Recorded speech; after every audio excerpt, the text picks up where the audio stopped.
ସେତେ ହିଁ ହେଇଯିବ।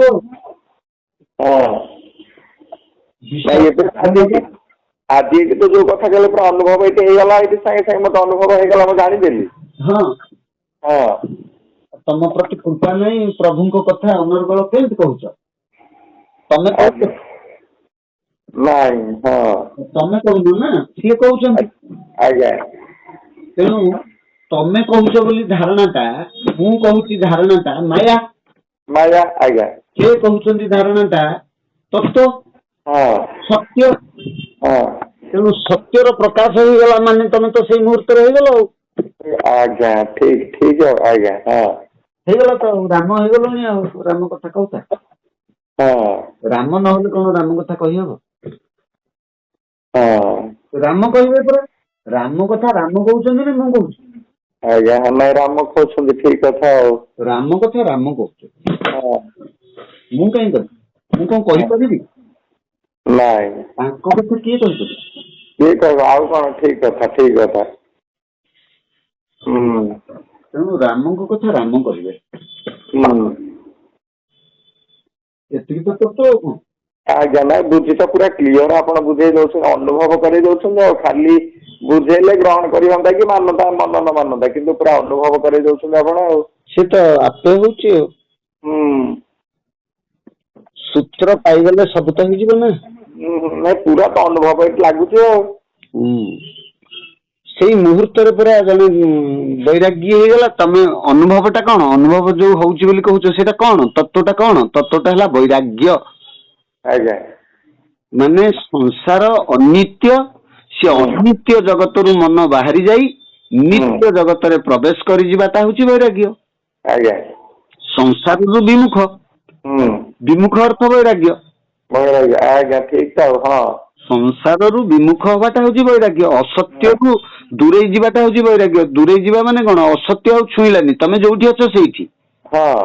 ଅସତ୍ୟ ଛୁଇଁଲାନି ମାନେ ଦେହରେ ତେଲ ଲାଗିଗଲା, ପାଣି ଛୁଉଁନି ଆଉ କଣ? ଛୁଇଁନି ଆଉ କଣ? ସୂର୍ଯ୍ୟ ଉଦୟ ହେଲେ ଏବଂ ମୋ ଛାଇଟା ମୋ ଆଗରେ ପଡିଛି। ଛାଇଟାକୁ ତ କେହି ଉଠେଇକି ନେଇ ପାରିବେନି। ନାଇଁ। ସାମ୍ନାରୁ ଛାଇକୁ ତମେ ପୋଖରୀ ଖୋଳିଦେଲେ ବି ଛାଇଟା ରହିବ। ତାକୁ ବନ୍ଧୁକ ମାଇଲେ ବି ସେ ଯିବନି। ନାଇଁ। ଗୁଳି କରିଦେଲେ ବି ଯିବନି। ନାଇଁ। ତାକୁ ଗୋଇଠା ମାଇଲେ ବି ତାର ସେ ଯିବନି। ତାକୁ ଛେପ ପକେଇଲେ ବି ଯିବନି। ଗାଳି କଲେ ବି ଯିବନି। ତାହେଲେ ଛାଇଟା ଯିବ କେମିତି ଆଗରୁ?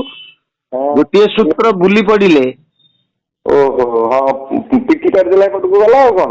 ସୂର୍ଯ୍ୟଙ୍କ ଆଡେ ମୁଖ ହେଇଗଲେ ଛାଇଗଲା ଆଉ କଣ? ଛାଇ ପଛକୁ ପଳେଇଲା। ତେଣୁ ମାୟାଟା ତମଠୁ ଛାଡିକି ଯିବନି। ମାୟାଟା ତ ଦେହ ଛାଡିକି ଯିବ କୁଆଡେ? ଖାଲି ପଛ ହେଇଯିବ। ବିମୁଖ ହେଇଗଲେ ଗଲା ଆଉ କଣ? ବିମୁଖ ହେଇଗଲା ଆଉ କଣ? ସିଧା କଥା ମାନେ ସିଧା ଆଜ୍ଞା ଗୋଟେ ଗଧ ବି ବୁଝିବ। ପ୍ରକୃତ କେଡେ ସରଳ ବୁଝଉଛନ୍ତି ଆପଣ।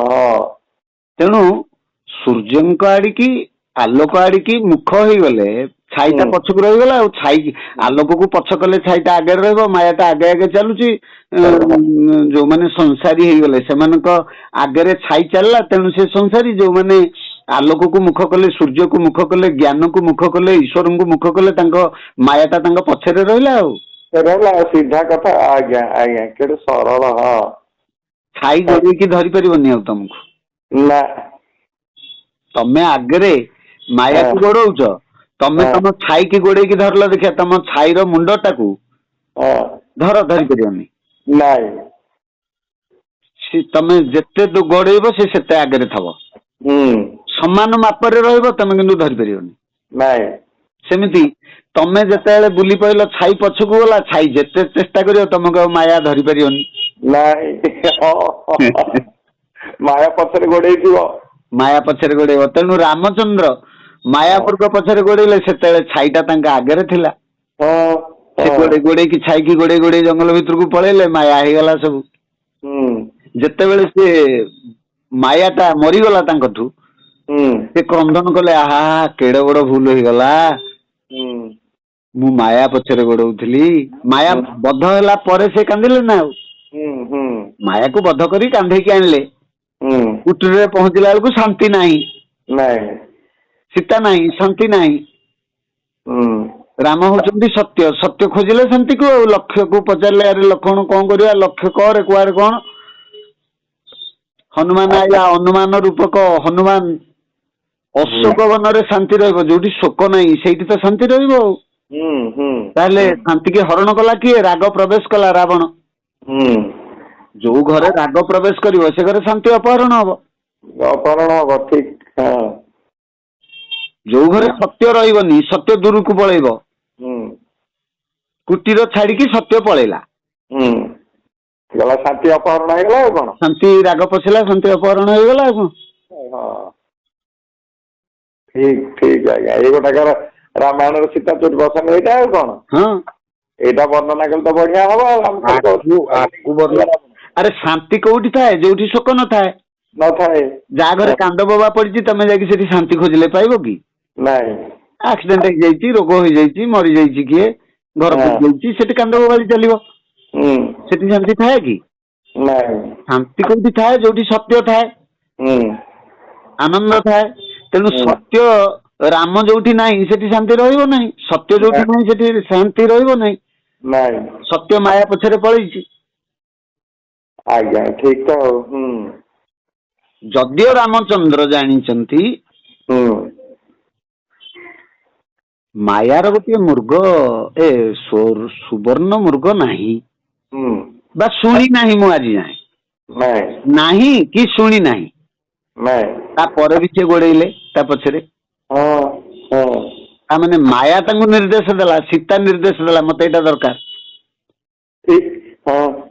ତେଣୁ ମାୟା ନିର୍ଦ୍ଦେଶରେ ସେ ପଡିଗଲେ। ସେଇଠି ସତ୍ୟର ବିଲୟ ଘଟିଲା। ସତ୍ୟ ମାଇନସ ହେଇଗଲା। ସତ୍ୟ ମାଇନସ ହେଇଯିବାରୁ ଶାନ୍ତି ଅପହୃତ ହେଲେ ଆଉ। ହଁ, ସିଧା କଥା ଆଉ କଣ। ସତ୍ୟ ପଳେଇବାରୁ ଶାନ୍ତି ପଳେଇଲେ, ରାଗ ପଳେଇ ଆସିଲା ଘରକୁ ଆଉ କଣ। ତାପରେ ଶୋକ ଆରମ୍ଭ ହେଲା। କୁଟୀରରେ ରାମ ଲକ୍ଷ୍ମଣ ଶୋକ କରୁଛନ୍ତି, ହନୁମାନ ଶୋକ କରୁଛନ୍ତି, ଜଟାୟୁ ଶୋକ କରୁଛନ୍ତି, କିନ୍ତୁ ସୀତା କୋଉଠି ଅଛନ୍ତି ନା ଅଶୋକ ବନରେ। ଯୋଉଠି ଶୋକ ନାହିଁ ସେ ସେଇଠି ରହିବେ ଆଉ। ଅଶୋକ। କଥାଟା ତ ଏତିକି ଆଉ। ହଁ ମ, ସିଧା ତ ବଢିଆ କଥା ଆଉ, ସିଧା କଥା ଆଉ। ହେଇଗଲା। ସିଧା କଥା ଆଉ। ତେଣୁ ଈଶ୍ୱରଙ୍କୁ ସମ୍ମୁଖସ୍ଥ ହବାକୁ ହେଲେ ଶାସ୍ତ୍ର କୃପା। ଶାସ୍ତ୍ର ମାନେ ଗପ, କବିତା, ଉପନ୍ୟାସ, ଅଳିଆ ମଳିଆ ନୁହେଁ। ନାଇଁ। 3ଟି ଶାସ୍ତ୍ର ଅଛି, ଯାହାର ନାଁ ହଉଛି ପ୍ରସ୍ତାନ ତ୍ରୟୀ। ଆଜ୍ଞା। ଗୋଟେ ଶ୍ରୀମଦ୍ ଭଗବତ ଗୀତା, ଅନ୍ୟ ଗୋଟିଏ ଆଦିଗୁରୁ ଶଙ୍କରାଚାର୍ଯ୍ୟଙ୍କର ବ୍ରହ୍ମସୂତ୍ର, ଶେଷଟି ହେଲା ଉପନିଷଦ। ଆଚ୍ଛା। ଏ 3ଟି ଶାସ୍ତ୍ର ସାଧକଙ୍କୁ ମାର୍ଗଦର୍ଶନ କରାଏ ପ୍ରସ୍ଥାନ କରିବାକୁ। ପ୍ରସ୍ଥାନର ରାସ୍ତା ମାର୍ଗଦର୍ଶନ କରାଏ। ତୁମେ ଏଇପଟେ ଆସିଥିଲେ ଏଇପଟେ ଫେର। ଓହୋ, ଆଚ୍ଛା। ଆମେ ପ୍ରବଚନ କରିବାକୁ ଯୋଉଠିକି ଯାଉଛେ, ସେଇଠୁ ଘରକୁ ଫେରୁଛେ ନା କୋଉଠିକି ଫେରୁଛେ? ଆଶ୍ରମକୁ ଫେରୁଛେ ନହେଲେ ଘରକୁ ଫେରୁଛେ? ଘରକୁ ଫେରୁଛେ। ଆମେ ଯୋଉଠୁ ଆସିଛେ ସେଇଠିକି ଫେରିବାର ଆମର ମୂଳ ଲକ୍ଷ୍ୟ। ସେଇଠିକି ଫେରି ନ ପାରିବା ହଉଛି ବାରମ୍ବାର ଜନ୍ମ। ସେଇଠିକି ଫେରିଗଲେ ଜନ୍ମ କାହିଁ ହବ? ନାଇଁ। ତେଣୁ ଆମେ ଯୋଉଠୁ ଆସିଛେ ସେଇଠିକି ଫେରିବାର ମାର୍ଗଦର୍ଶନ 3ଟି ଶାସ୍ତ୍ର କରାଏ। ସେଇ 3ଟି ଶାସ୍ତ୍ରକୁ ଯିଏ ଅଧ୍ୟୟନ କରନ୍ତି, ସ୍ୱାଧ୍ୟାୟ କରନ୍ତି, ସେଇମାନେ ଶାସ୍ତ୍ର କୃପା ଲାଭ କରନ୍ତି। ଆଚ୍ଛା, ଆଜ୍ଞା। ଶାସ୍ତ୍ର ଗୁରୁ ଦିଏ, କାରଣ ଶାସ୍ତ୍ର ମାର୍ଗଦର୍ଶନ କରେ, ଉତ୍ତମ ଗୁରୁ ଖୋଜ। ଶାସ୍ତ୍ର କୃପା ହେଲେ ଗୁରୁ ପ୍ରାପ୍ତି ହୁଅନ୍ତି, ଗୁରୁ କୃପା ହେଲେ ବିଭୁ କୃପା ପ୍ରାପ୍ତ ହୁଏ। ଆଚ୍ଛା, ଓହୋ। ତେଣୁ ଶାସ୍ତ୍ର କୃପା, ଗୁରୁ କୃପା, ବିଭୁ କୃପା, ଏ 3 ଯେତେବେଳେ ପ୍ରାପ୍ତ ହୁଏ, ସେତେବେଳେ ଈଶ୍ୱରଙ୍କ ପାଖକୁ ଯୋଉଠୁ ଆମେ ଆସିଛେ ସେଇଠିକୁ ଫେରି ଯାଇ ହବ। ବାଟ ଆମକୁ ମିଳିଗଲା, ବାଟରେ ପହଞ୍ଚିଗଲେ। ଆଉ କଣ? ତେଣୁ ଯେପର୍ଯ୍ୟନ୍ତ ରାସ୍ତା ସରୁନି ସେ ପର୍ଯ୍ୟନ୍ତ ଚାଲିବା ନ ସରୁ। ଚାଲିବା କାଇଁ ବନ୍ଦ ହବ? ନାଇଁ। ସାଧନା ଚାଲୁ। ଯୋଉଦିନ ରାସ୍ତା ସରିଯିବ ଆପେ ସାଧନା ବନ୍ଦ ହେଇଯିବନି କି? ମାନେ ଚାଲିବା ବନ୍ଦ ହବନି? ରାସ୍ତା ସରିଗଲେ ଚାଲିବା ବନ୍ଦ ହେଇଯାଏନି କି? ରାସ୍ତା ସରିଲେ ଏବେ ସରିଲା କାମ ବସିବା ହେଇଛି ଆଉ କଣ ଏଠି ଚାଲିବା ଦରକାର। ଆମେ ଘରକୁ ଫେରୁଛେ, ଆଶ୍ରମକୁ ଫେରୁଛେ, ହୁଁ ଆମ ଘର ପହଞ୍ଚିଗଲା କି ଆଶ୍ରମ ପହଞ୍ଚିଗଲା ପରେ ଚାଲିବା ସରିଯାଏନି? ଚାଲିବା ସରିଯାଏ ସେଇଠି। ହଁ, ୟାକୁ ତ କହନ୍ତି ନିର୍ବାଣ ବା ପୂର୍ଣ୍ଣତା। ଆଉ ଆଜ୍ଞା ପୂର୍ଣ୍ଣତା ଠିକ ଆଉ। ପୂର୍ଣ୍ଣରେ ପୂର୍ଣ୍ଣ ଆଉ ହୁଁ ପୂର୍ଣ୍ଣରେ ପୂର୍ଣ୍ଣକୁ ମିଶାଅ, ହୁଁ ପୂର୍ଣ୍ଣକୁ ପୂର୍ଣ୍ଣରୁ ଫେଡ଼, ହୁଁ ତାର ଭାଗ ଫଳ ହବ ପୂର୍ଣ୍ଣ। ହୁଁ ଯାହା କଲେ ପୂର୍ଣ୍ଣ, ଗୁଣିଲେ ପୂର୍ଣ୍ଣ, ହରିଲେ ପୂର୍ଣ୍ଣ, ହୁଁ ମିଶେଇଲେ ପୂର୍ଣ୍ଣ, ଫେଡ଼ିଲେ ବି ପୂର୍ଣ୍ଣ। ପୂର୍ଣ୍ଣରୁ ପୂର୍ଣ୍ଣକୁ ଫେଡ଼ିଲେ ପୂର୍ଣ୍ଣ, ହୁଁ ଶୂନ୍ୟକୁ ଶୂନ୍ୟରୁ ଫେଡ଼ିଲେ ଶୂନ୍ୟ, ହୁଁ ଶୂନ୍ୟକୁ ଶୂନ୍ୟରେ ମିଶେଇଲେ ଶୂନ୍ୟ, ଆଜ୍ଞା। ଶୂନ୍ୟକୁ ଶୂନ୍ୟରେ ଗୁଣିଲେ ଶୂନ୍ୟ। ଶୂନ୍ୟ ତ ସବୁ ଶୂନ୍ୟ, ସେ ପୂର୍ଣ୍ଣ ଶୂନ୍ୟ ଯୋଉଟା ପୂର୍ଣ୍ଣ ସେ ଗୋଟାକ ଆଉ। ହଁ, ଶୂନ୍ୟ ପହଞ୍ଚିବା ହଉଛି ଆମ କାମ। ଅର୍ଥ ଆମର ଚିତ୍ ଏବଂ ଚୈତନ୍ୟ ଯୋଉ ଦୁଇଟି ସତ୍ତା ଅଛି, ଚିତ୍ ହଉଛି ମାୟାର ଇନ୍ଦ୍ରିୟ ମାନଙ୍କର, ଚୈତନ୍ୟ ହଉଛି ସୂକ୍ଷ୍ମ ସତାର ଆତ୍ମାର। ତେଣୁ ଚିତ୍ ଯେତେବେଳେ ଚୈତନ୍ୟ ସତ୍ତାରେ ମିଶିଯିବ, ସେ ସେତେବେଳେ ଚିତ୍ ସତ୍ତା ହବ। ଯେମିତି କାଠଟା ଅଗ୍ନିରେ ପଡିଗଲେ ସେ ଅଗ୍ନି ହେଇଯାଏ, ସେମିତି ଚିତ୍ ସତ୍ତାଟା ଚୈତନ୍ୟ ସତ୍ତାରେ ମିଶିଗଲେ ସେ ଚୈତନ୍ୟ ହେଇଯିବ, ଶୂନ୍ୟ ହେଇଯିବ। ଯେପର୍ଯ୍ୟନ୍ତ ମନ, ବୁଦ୍ଧି, ଚିତ୍ତ, ଅହଙ୍କାର ଭିତରେ ଆମର ବୃତ୍ତି ଅଛି, ସେ ବୃତ୍ତି ଯେତେବେଳେ ନିବୃତ୍ତି ହବ, ସେତେବେଳେ ତମେ ଚୈତନ୍ୟକୁ ସାକ୍ଷାତ ହବ। ତେଣୁ ମନରେ ଯାହା ମଇଳା ଅଛି ତାକୁ ନିର୍ମଳ କର, ବିମଳ କର, ନିସ୍ତରଙ୍ଗ କର, ନିବୃତ୍ତି କର। ମନ କେବଳ ଅମନ ହଉ, ଅମନ ହେଲେ ଚୈତନ୍ୟ ହେଇଯିବ, ଚୈତନ୍ୟ ହେଇଗଲେ ଚୈତନ୍ୟକୁ ପ୍ରାପ୍ତ ହବ। ତମ ସିଧା କଥା ତ, ଠିକ କଥା ଆଉ। ହେଲା, ଆଜ୍ଞା। ତତ୍ତ୍ୱ ଏତିକି। ପ୍ରଭୁ ରାମକୁ ପାଇବା ପାଇଁ ଦସ୍ୟୁ ରତ୍ନାକର କେତେ ଯେ ପାପ କରିଥିଲା, ପାପରେ କେହି ଭାଗିଦାର ହେଲେ ନାହିଁ। ମହର୍ଷି ନାରଦ ତାଙ୍କର ଗୁରୁ, ମହର୍ଷି କି ପିନ୍ଧି ଦେଇକି ସେ ଗଲା, ଆସିକି କହିଲା ନାଇଁ ମୋ ପାପରେ କେହି ଭାଗି ହଉନାହାନ୍ତି। ନା ତୁ କାହିଁ ପାପ କରୁଛୁ, କାହା ପାଇଁ କରୁଛୁ? ତୋ ପାଇଁ ତୁ କିଛି କଲୁନି ତ ଏଯାଏଁ। ତୁ ସମସ୍ତଙ୍କ ପାଇଁ ପାପ କଲୁ, ଭୋଗ କିଏ କରିବ? ନା ମୁଁ କରିବି। ଯଦି ଭୋଗ ତୁ କରିବୁ, ପୁଣ୍ୟ କଲେ କିଏ ଭୋଗ କରିବ? ନା ମୁଁ କରିବି। ଅନ୍ୟମାନେ ତ ସୁଖରେ ରହିଲେ, ତୁ ପାପ କଲୁ, ତୁ ଭୋଗ କରିବୁ, ସେମାନେ ସୁଖ କରିବେ, ସେ କଣ ତୋ ସାଙ୍ଗେ ରହିବେ କି? ନା ନାଇଁ। ତାହେଲେ ମୁଁ କଣ କରିବି? ନା ମୁଁ ଏବେ ଭଗବାନଙ୍କ ସହିତ ରହିବି, ପୁଣ୍ୟ କରିବି। ତେଣୁ ସେ ଗୋଟିଏ ପ୍ରାଣ ଭିତରକୁ ପଶିଲା ମ, ଗୋଟିଏ ପ୍ରାଣ ଭିତରୁ ବାହାରିଗଲା ରା। ରାମ ମ ରାମ ରାମ ରାମ ରାମ ରାମ ହେଲା, ରାମ ହେଲା। ଆମେ ଜୀବନରେ ରାମ ରାମ କହିଲେ କଣ ହବ? ଦସ୍ୟୁ ରତ୍ନାକର ମରା ମରା କହିକି ବାଲ୍ମୀକି ହେଲେ। ଆମେ ହରେ କୃଷ୍ଣ ମହାମନ୍ତ୍ର ଜପି ଜପି 24 ପହର, ଅଷ୍ଟ ପ୍ରହର, 24 ପ୍ରହର କହି କିଛି 5 ପଇସାରେ ହଉନି, କିଛି ହଉନି। ତାର କାରଣ କଣ? ଆମେ ସୂତ୍ର ପାଇନୁ। ଆମେ ଜୀବରେ ଇନ୍ଦ୍ରିୟରେ ଅତୀନ୍ଦ୍ରିୟ କଥା କହିଲେ କଣ ହବ? ଇନ୍ଦ୍ରିୟରେ ଅତୀନ୍ଦ୍ରିୟ ଜପ କୌଣସି ମୂଲ୍ୟ ଦବ ନାହିଁ। କାରଣ ଅଗ୍ନିରେ ଯେମିତି ଯାହା ପକେଇଦେଲେ ସେ ଅଗ୍ନି ହେଇଯାଏ, ସେମିତି ଇନ୍ଦ୍ରିୟରେ ଯାହା ପକେଇଦେଲେ ସେ ଇନ୍ଦ୍ରିୟ ହେଇଯାଏ। ତେଣୁ ଅତୀନ୍ଦ୍ରିୟକୁ ଅତୀନ୍ଦ୍ରିୟ ଜଗତରେ ନେବାକୁ ପଡିବ।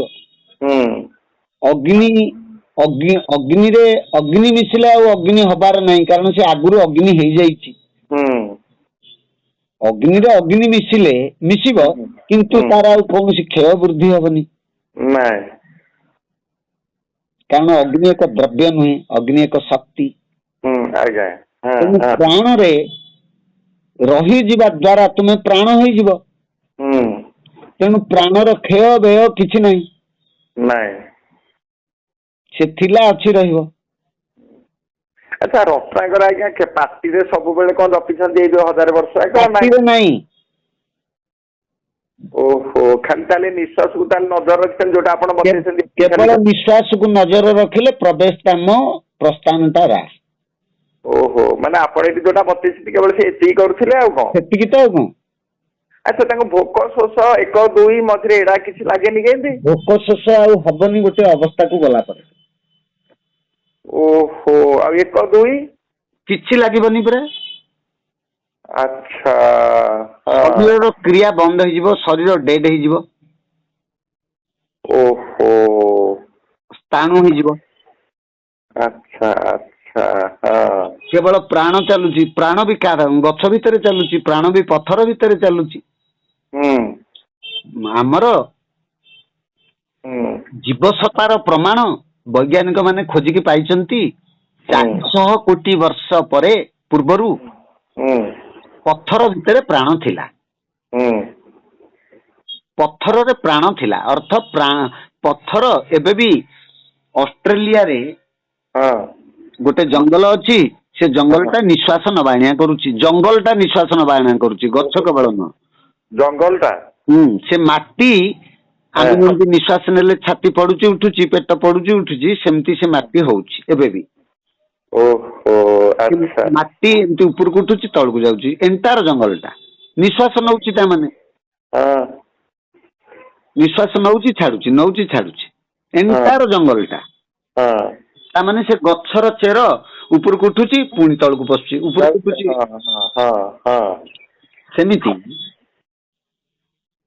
ଥାଇଲାଣ୍ଡ ଭୁଲ କହିଲି, ଅଷ୍ଟ୍ରେଲିଆ ନୁହଁ, ଥାଇଲାଣ୍ଡରେ ଆଚ୍ଛା ହଁ ସେଇଟା ନେଟ ରେ ମାରିଲେ ବି ଆସୁଛି।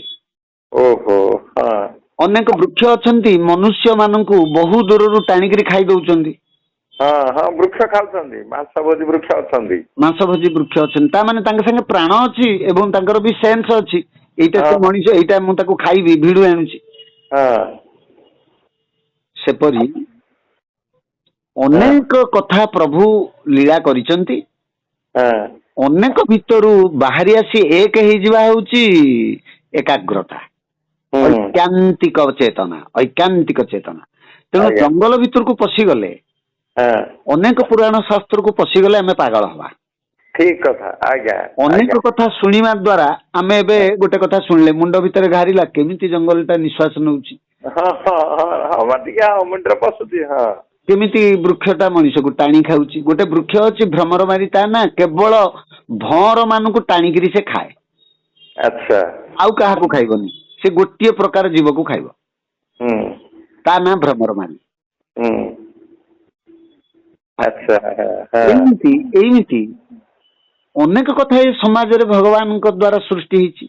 ହୁଁ ଆମେ ଅନେକରେ ନ ରହି ହୁଁ ସବୁରି ଭିତରେ ସେଇ ଅଛି, ଏତିକି ଭାବିଦବାଟା ହଉଛି ଏକ।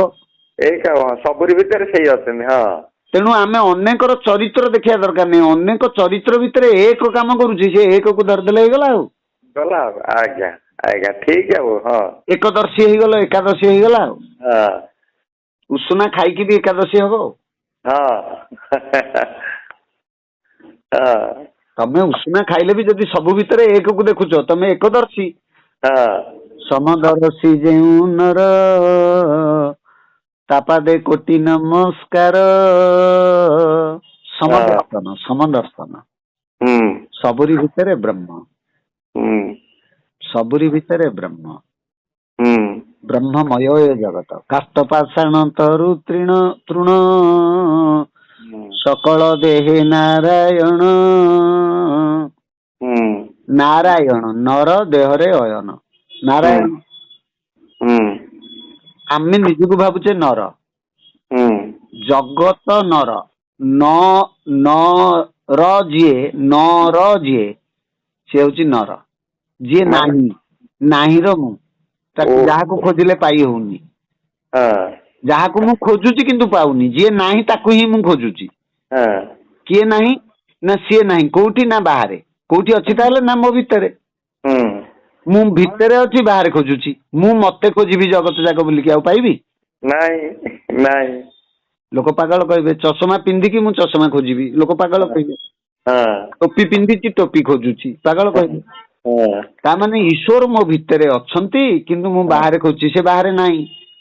ନାଇଁ ହଁ ମୁଁ ନାହିଁ ର ହେଇଯାଉଛି, ହଁ ମୁଁ ହଁ ର ହବା କଥା। ହଁ ମୁଁ ନର ନୁହେଁ, ମୁଁ ନାରାୟଣ ହେବି। ନର ହଁ ଦେହରେ ଅୟନ, ନାରାୟଣ, ନର ଦେହରେ ଅୟନ। କିଏ ନା ଈଶ୍ୱର ସତା, ହୁଁ ପରମାତ୍ମା, परमात्मा मो देहरे अछंती मु ताकू धरिदबाटा हैला नारायण आ नर कहीं हेबी। ଆଜ୍ଞା ହଁ ତାଙ୍କୁ ଭିତରେ ଅଛନ୍ତି ତାଙ୍କୁ ଧରିବାଟା ହେଲା ନାରାୟଣ ଆଉ। ହଁ सरला ହଁ तेणु गुरु नारायण ଆଜ୍ଞା गुरु गोविंद ହଁ गुरु परमानंद ହଁ गुरु सच्चिदानंद ହଁ गुरु शिव शंभु ହଁ गुरु निजे सृष्टिकर्ता प्रलयकर्ता पालन करता। ହୁଁ से प्रलय कौन करिवे तम अज्ञानता को, ହୁଁ सृष्टि कौन करिवे तम ज्ञान को, ହୁଁ पालन कौन करिवे तम सत्य को। ହଁ ହଁ ଆଜ୍ଞା ହଁ ଏଇଟା ପାଳନ କରିବେ ଏଇଟା ହରଣ କରିବେ ଏଇଟାକୁ ଇଏ କରିବେ ସୃଷ୍ଟି କରିବେ ଆଉ। ହଁ हेलानी तम ହଁ अज्ञान को हरण करवा हला प्रलय शिव ହଁ रूप ହଁ ब्रह्मा रूप सृष्टि कले तम भितर सत्य, ସତ୍ୟ ହଁ विष्णु रूप पालन कले तम सत्य को। ହଁ तांबरने से निजे शिष्य निजे गुरु ଆଜ୍ଞା निजे ଆଜ୍ଞା सबु सी ହଁ एतिकी बुझी जीवाटा होची सत्य। ଠିକ କଥା ତ ଏତିକି ବୁଝିଗଲେ ତ ଏଠି ମୁକ୍ତି ଭଳିଆ ଲାଗୁଛି ଆଉ। मुक्ति तो ହଁ ସବୁ क्षण तो मुक्ति हो। ହଁ ମାୟା ଦୂରେଇ ଗଲା ଭଳିଆ ତ ଲାଗୁଛି ସାଙ୍ଗେ ସାଙ୍ଗେ ଏଇଠି ଆଉ କିଛି ଆଉ ଟଚ୍ କରୁନି ଆଉ। माया कौन हो कि माया ହଁ माया तो ब्रह्मर छाया रूप। तेणु ହଁ आमे जे ब्रह्म को गलु ହୁଁ आमको आ छाई रो किसी काम नहीं। ନାଇଁ ब्रह्मर छाई नहीं ନାଇଁ किंतु ब्रह्म निजे ब्रह्मर माया छाया किछि नहीं। ब्रह्मर कौनसी विकार नहीं। ନାଇଁ से सबुठी अच्छी ब्रह्म। ହୁଁ ब्रह्म छोट नुह कि बड़ नुह, ନାଇଁ ब्रह्म समग्र। ହଁ जहा मो आखि जेते बाट पाउची सब जाक ब्रह्म। ହଁ तामाने ब्रह्म सेतिकी बड़ ହଁ एवं ब्रह्म भी गोटे बिंदु। पुणी ହଁ बिंदु को भांगिले गॉड पार्टिकल, पुणी ताकू भांगिले हिग्स फील्ड। ହଁ ब्रह्म होची स्थानिक, ब्रह्म कुआडे जाएनी अचल। ହଁ कहीं ना जगत यदि ब्रह्ममय जगह कोठी अच्छी से गड़ी जीव अन्य जगह को। ନାଇଁ ହବ ଯିବ କୁଆଡେ ଆଉ। ହଁ आउ बाट कहीं ହଁ अरे प्रति बिंदु गुड़िक जदि ब्रह्ममय ହଁ जगह कहीं जे आउ गोटे जगह को से गड़ब सब तो ब्रह्म आ गड़िकी जाऊँची चलुची। ହଁ ହଁ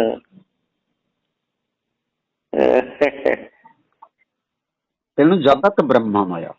ଆଜ୍ଞା केही छोट नुह केही बड़ नुह, ना जाति अच्छी ना धर्म अच्छी ना वर्ण अच्छी किछि नाही, ना संप्रदाय अच्छी किछि नाही। सबु संप्रदाय से ब्रह्म को खोजुची। मोर गुरु कहीं आसीबो से जानिनी ये जानिची, से कहि पाइलानी मु कहि पाइली। କିଛି ନାହିଁ ଏଇଟା କାହିଁ ଆସିବ କି ଆଉ जे ଚିନ୍ତା। कहि पाइलानी से भी ब्रह्म, जे कहिला से भी ब्रह्म। जे कहि पाइलानी जेमिति ब्रह्म, जे कहिला जदि ब्रह्म हमर कोन संपर्क सेथरे। जे कहि पाइला ହୁଁ आ जे कहि पाइला ताकू फूलमाला देले कोन लाभ होला। କିଛି ନାହିଁ जे कहि पाइलानी ताकू निंदा कले बा कोन क्षति होला। କିଛି ନାହିଁ। से तो सी ता काम करूचे हमर कोन संपर्क अछि। ହଁ आमे भी कोठी अछु आउ ନାଇଁ आमे तो नाहु ना। ହଁ जे नाही ता पई जोता माला कोन फूलमाला कोन। କିଛି ନାହିଁ ହବ जे नाही ता पई किछि नाही। ନାଇଁ ता पई लाभ केते किछि नाही। ହୁଁ ता पई राजप्रसाद गछ मूल किछि नाही। ହୁଁ से तो सबुठी अछि आउ। ହୁଁ राजप्रसाद रे जी अछि गछ मूले सेही अछि। ହୁଁ नर्दमा रे जी अछि फूल भितर सेही अछि। ସେଇ ଅଛି ଆଜ୍ଞା जो फूल आज ठाकुर मुंडरे लागुची से झाउली गला पर पुणी नर्दमा रे पडुची पचुची। ନର୍ଦ୍ଦମାରେ ପଡୁଛି। ହଁ ହଁ सेही फूलटा पचिला गंधिला ना आउ किए। ହଁ ହଁ ହଁ ହଁ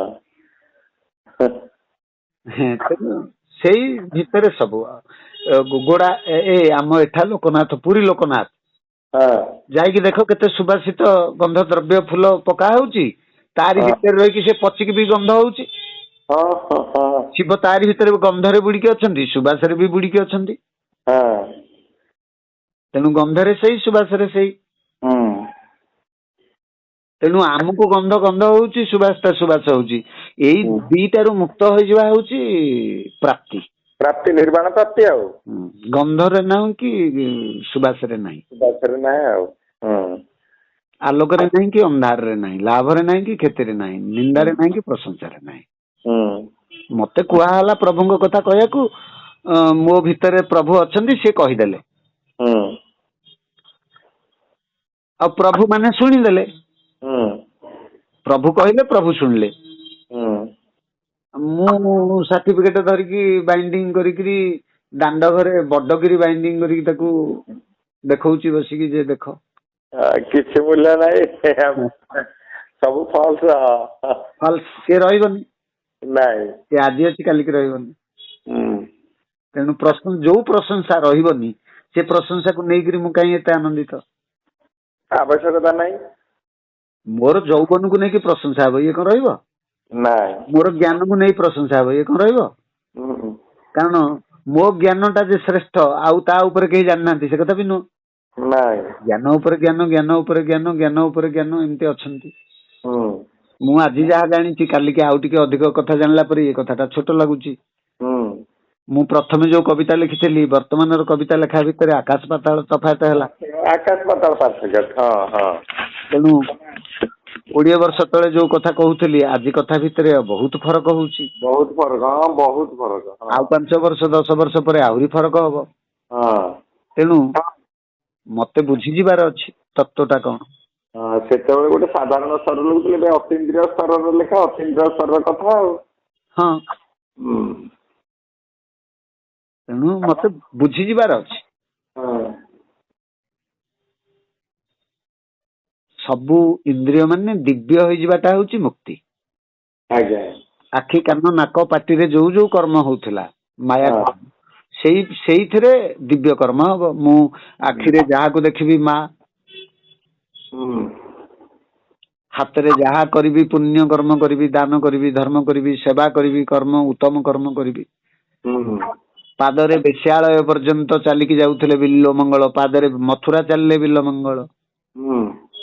ଯୋଉ ପାଦରେ ବେଶ୍ୟାଳୟକୁ ଚାଲୁଥିଲେ ରାତିରେ, ସେଇ ପାଦ ଅନ୍ଧାର ରାତିରେ ଚାଲିଲା ବୃନ୍ଦାବନକୁ ମାଧବଙ୍କୁ ଭେଟିବାକୁ। ଭେଟିଲେ ବି ବେଶ୍ୟାକୁ ଭେଟିବା ଆଉ ମାଧବଙ୍କୁ ଭେଟିବା ଭିତରେ, ତାଙ୍କ ଭିତରେ କେତେ ଫରକ ହେଇଗଲା। ନିଶ୍ଚିତ। ଆପଣ ଯୋଉ ପ୍ରଥମେ ଲେଖିଥିଲେ ମାଟି ବର୍ଣ୍ଣା, ଏବେ ଯୋଉ ଅଣାକ୍ଷର ହସାୟନି, ଏଇଟା ଦେଖିଲେ ଯିଏ ଲୋକ ଗୋଟେ ଲୋକ ଏଇଟା ଲେଖିଛି ବୋଲି କିଏ ବିଶ୍ୱାସ କରିବେନି। ଏଇଟା କିଏ ଗୋଟେ ଲେଖିଥିଲା ସାଧା ଲୋକଟେ, ଏଇଟା ଗୋଟେ ଜ୍ଞାନୀ ବ୍ରହ୍ମଜ୍ଞାନୀ, କେତେ ପାର୍ଥକ୍ୟ ତା ଭିତରେ ମୁଁ ପଢିକି ଏଠି ଅନୁଭବ କରିପାରୁନି କି। ସେତେବେଳେ ଗୋଟେ ପ୍ରକାର ମୁଡ୍, ଗୋଟେ ପ୍ରକାର ଭାବନା, ଗୋଟେ ପ୍ରକାର ଚିନ୍ତାରେ ଆପଣ ରହୁଥିଲେ, ଏବେ ଅଲଗା ହେଇଗଲେଣି। ହସାୟନି ପଢିଲେ ତ ପୁରା ଅଲଗା ଲାଗୁଛି। ସେଇଆ ପରା, ପାଦ ବଦଳିଲା, ରାସ୍ତା ବଦଳିଲା। ଯୋଉଟା ମଦ ଦୋକାନକୁ ଯାଉଥିଲା ସେଟା ବର୍ତ୍ତମାନ ମନ୍ଦିରକୁ ଗଲାଣି ଆଉ। ବାସ୍। ଆଜ୍ଞା। ବଦଳେଇବାର ଅଛି, ପାଦ ସମାନେ, ପାଦର କାମ ଚାଲିବା। ସେ କୋଉ ଦିଗକୁ ଚାଲିବ ସେଇଟା କେବଳ ମାର୍ଗଦର୍ଶନ ଗୁରୁ କରେଇଦିଏ। ତେଣୁ ଗୁରୁ ବିନା ମୁକ୍ତି ନାହିଁ। ନା, ଗୁରୁ କରିବାକୁ ହବ। ବହୁତ ବ୍ରାହ୍ମଣ ଫ୍ୟାମିଲି, ମାନେ ଗୋଟେ ଗୋଟେ ଫ୍ୟାମିଲି ପୁରା ହେଇଗଲେଣି। ବ୍ରାହ୍ମଣଙ୍କର ମୂଳ ତତ୍ଵ ହଉଛି ବ୍ରହ୍ମ ସେବା କରିବା, ବ୍ରହ୍ମକୁ ଜାଣିବା। ବ୍ରାହ୍ମଣଙ୍କର ମୂଳ ତତ୍ଵ ହଉଛି ବ୍ରହ୍ମ ଜାନାତି ବ୍ରାହ୍ମଣ। ବ୍ରହ୍ମକୁ ଜାଣିଲେ ବ୍ରାହ୍ମଣ ହବ ନା। ବ୍ରହ୍ମଠୁ ଦୂରେଇ ରହିକି ବ୍ରାହ୍ମଣ କେମିତି ହବ?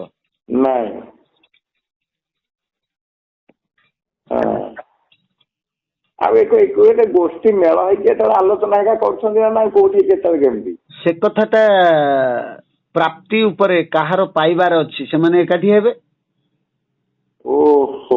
ପାଇବାକୁ ଯାହାର ନାହିଁ, ଏକ ପ୍ରଭୁ ଶ୍ରୀକୃଷ୍ଣ କହୁଥିଲେ, ଅର୍ଜୁନ ଶୁଣୁଥିଲେ, ପ୍ରଭୁ ଶ୍ରୀକୃଷ୍ଣ କହୁଥିଲେ, ଉଦ୍ଧବ ଶୁଣୁଥିଲେ, ଇଏ ସୁକ କହୁଥିଲେ, ପରୀକ୍ଷିତ ଶୁଣୁଥିଲେ, ଜଣକୁ ଜଣେ। ଆଉ କଣ?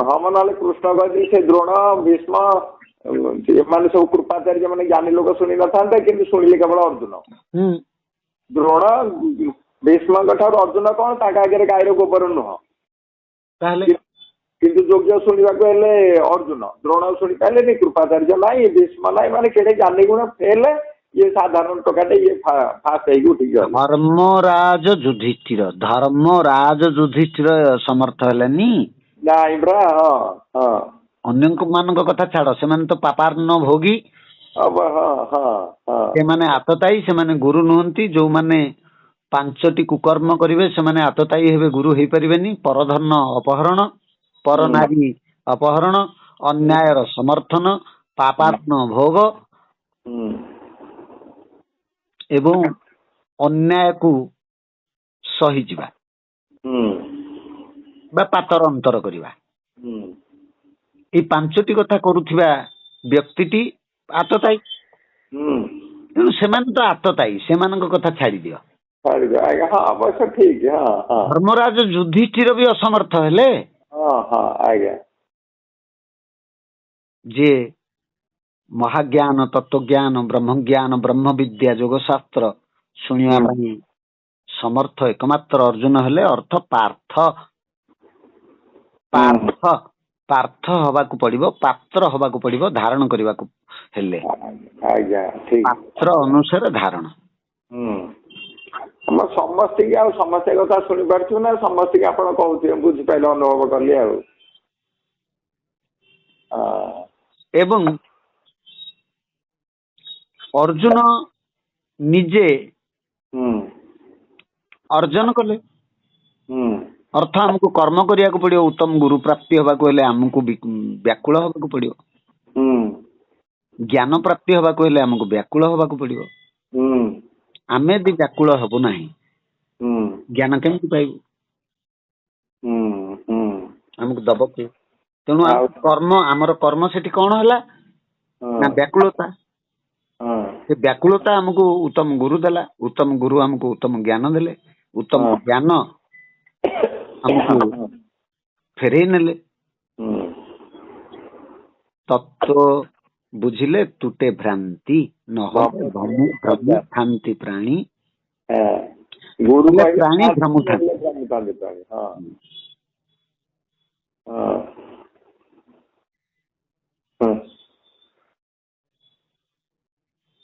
ତତ୍ତ୍ୱ ବୁଝିଲେ ତାହା ଜାଣି, ନହେଲେ ଭ୍ରମୁଥାନ୍ତି ପ୍ରାଣୀ। ତତ୍ତ୍ୱଟା ବୁଝିଲେ ତାକୁ ବୁଝିହବ। ତତ୍ତ୍ୱଟା ହେଲା କଣ ନା ସବୁଠି ସେ। ଏତିକି କଥା ପାଇଁ ଏତେ ପୁରାଣ ଲେଖା ହେଇଛି, ଅଷ୍ଟାଦଶ ପୁରାଣ। ଏଇ ପଦେ କଥା ପାଇଁ ସବୁଠି ସେ, ମୁଁ ନାହିଁ। ମୁଁ ଗୋଟେ ଜବରଦସ୍ତ, ମୁଁ ମୋ ଜ୍ଞାନ, ମୋ ଘର, ମୋ ପୁଅ, ମୋ ସମ୍ପତ୍ତି, ମୋ ଯୌବନ, ମୁଁ ଶୋଇ ପଇଲା ପରେ କୁଆଡେ ଗଲ? ତମ ସମ୍ପତ୍ତି କୁଆଡେ ଗଲା? ତମ ଧନ କୁଆଡେ ଗଲା? ତମ ଜ୍ଞାନ କୁଆଡେ ଗଲା? ତମର ଯୋଉ ଅତି 5 ଲକ୍ଷ ଟଙ୍କିଆ ଖଟ, 2 ଲକ୍ଷ ଟଙ୍କିଆ ଡନଲପ ନିଦ ହେଇଗଲା ପରେ ଆଉ ଅନୁଭବରେ ଆସିବ? ରାଜମୁକୁଟ ପିନ୍ଧିକିରି, ହୀରା ମୁକୁଟ ପିନ୍ଧିକି ଶୋଇଲେ, ହୀରାହାର ପିନ୍ଧିକି ଶୋଇ ପଇଲା ପରେ, ନିଦ ହେଲା ପରେ ସେ ହୀରାହାରର ଅନୁଭବ ତମଠି ଅଛି ଆଉ? ତାମାନେ ସେ ମରିଗଲା। ଜାଗ୍ରତ କିଏ ରହିଲା? ସତ୍ୟ ମୁଁ। ସତ୍ୟ ମୁଁର ହୀରା ସହିତ କିଛି ସମ୍ପର୍କ ନାହିଁ। ସତ୍ୟ ମୁଁର 2 ଲକ୍ଷ ଟଙ୍କିଆ ଡନଲପ ଯୋଉକୁ କହୁଛନ୍ତି ମେମୋରି ଡନଲପ, ଆବଶ୍ୟକ ନାହିଁ। ରାଜପ୍ରାସାଦ ନିଦ ହେଇଗଲା ପରେ ମୋଟେ ମୁଣ୍ଡରେ ରହିବ ନାହିଁ। ତେଣୁ ଯାହାକୁ ଉତ୍ତମ ନିଦ ହବ, ସେ ଗଛ ମୂଳେ ବି ରାଜପ୍ରାସାଦର ଅନୁଭବ କରିବ। ଜୟଦେବ ଭକ୍ତ ଜୟଦେବ କରିଲେ। କୁଡିଆ ଭିତରେ ଘୋର ଆନନ୍ଦ। ଗଜପତି ଗଲା ପରେ ସେ କୁଡିଆରୁ ଫେରିବାକୁ ନାରାଜ। କେତେ ଆନନ୍ଦ ଯେ